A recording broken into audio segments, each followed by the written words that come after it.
Il y a très longtemps, autour de cette minuscule baie, vivaient de nombreux pêcheurs et leurs familles. Ils étaient heureux, car le poisson abondait.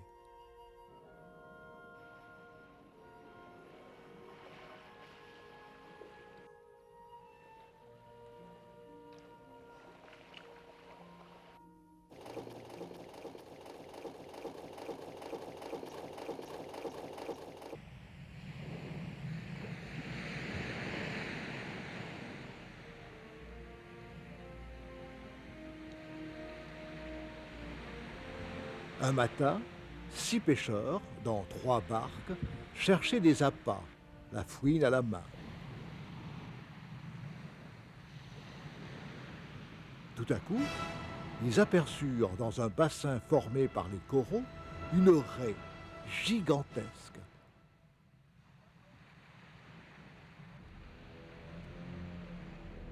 Cette raie, surprise par la marée basse, était prisonnière, car tout autour de ce bassin, les coraux étaient à découvert. Jamais, de mémoire de pêcheurs, on n'avait vu une raie aussi grosse. Elle devait bien mesurer 6 mètres d'envergure et peser 1 tonne.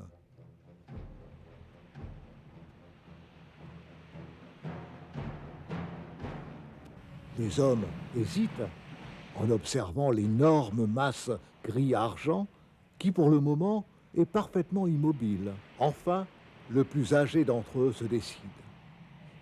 Il attache une des extrémités d'un filin au manche de sa fouine et l'autre à sa barque. Ses compagnons, encouragés, font de même. 6 fouines partent en sifflant, frappent le dos du monstre et rebondissent.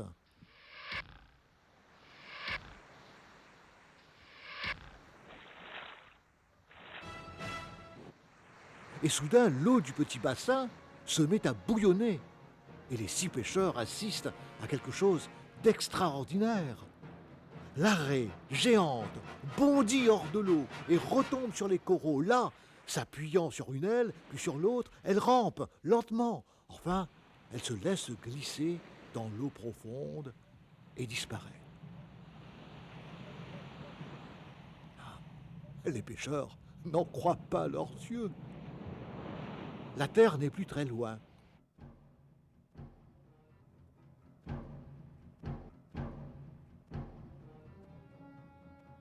Tout à coup éclate un cri d'alarme. C'est un jeune homme de 17 ans nommé Golo qui vient de crier « Attention!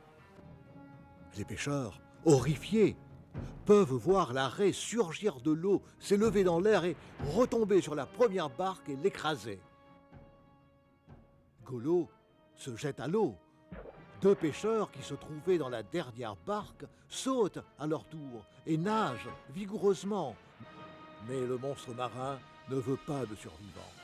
Une fois encore, il s'élève dans l'air et s'abat sur les 2 nageurs. Pendant un court moment, la raie poursuit tout ce qui bouge, frappant la surface de l'eau de ses ailes gigantesques.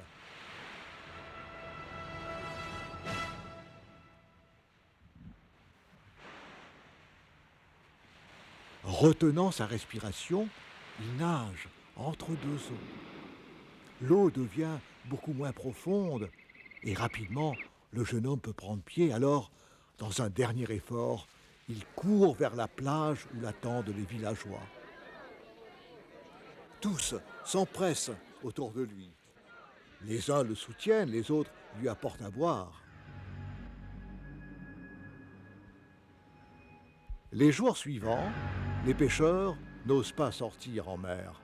La raie, pour bien montrer qu'elle est toujours là, bondit fréquemment, tout près du lagon.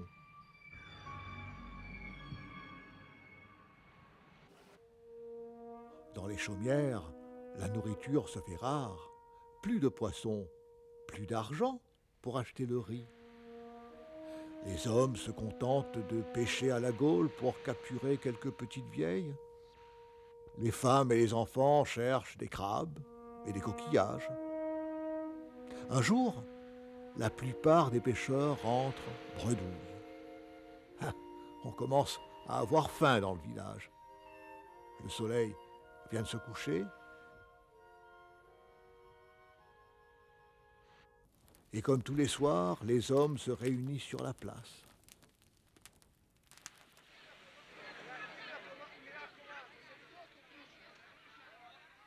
Ce soir, je vais tenter une sortie. Annonce un homme très grand et très fort. Ce n'est pas prudent. L'arrêt est toujours là. Je suis certain qu'elle attaquerait même une pirogue vide. Golo a raison, Golo a raison. Golo a raison, Golo a raison, Golo a raison, disent les pêcheurs. Il vaut mieux attendre encore, elle partira peut-être. Mais l'homme est courageux et obstiné. Sans dire un mot, il prend ses lignes et son harpon et se dirige vers la pirogue. La nuit est très noire, l'homme disparaît. Tout le monde descend sur la plage, l'anxiété est grande, le silence total. Écoutez, c'est l'arrêt. Elle attaque.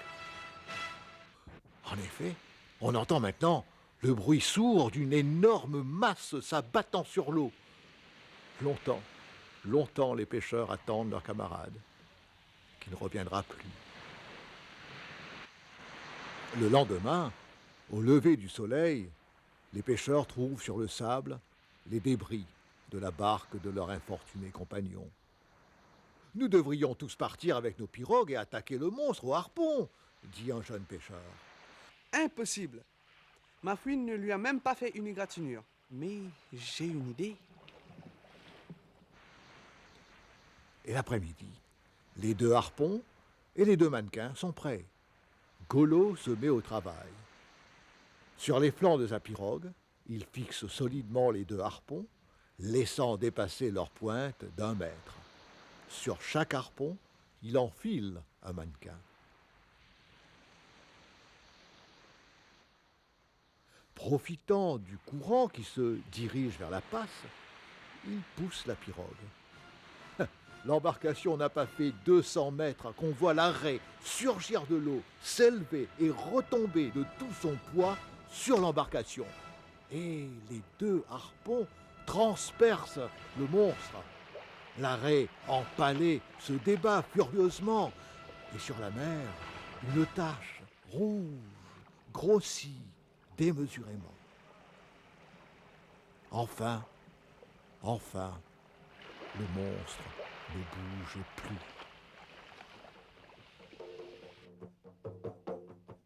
Le soir, tout le village fit un grand festin avec la chair succulente de l'arrêt.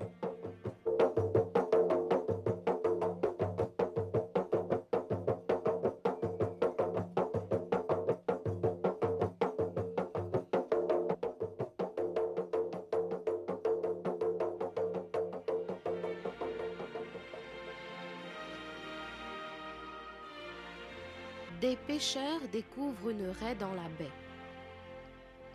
Cette raie est gigantesque. La raie est prisonnière du lagon. Les pêcheurs décident d'attaquer la raie. La raie se défend. Golo survit à l'attaque de la raie. Les pêcheurs ont peur d'aller en mer. Les gens du village sont affamés. L'homme fort est tué par la raie. Golo a un plan pour tuer la raie. Golo est le grand vainqueur. Le village est en fête.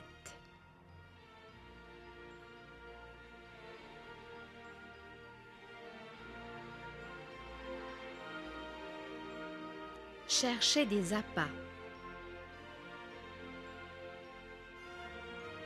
La fouine à la main. Le manche d'une fouine. Se diriger vers le rivage. Sortir en mer.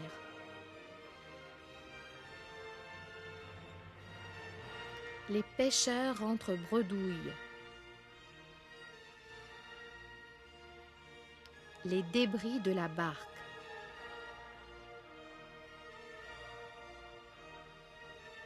Se diriger vers la passe.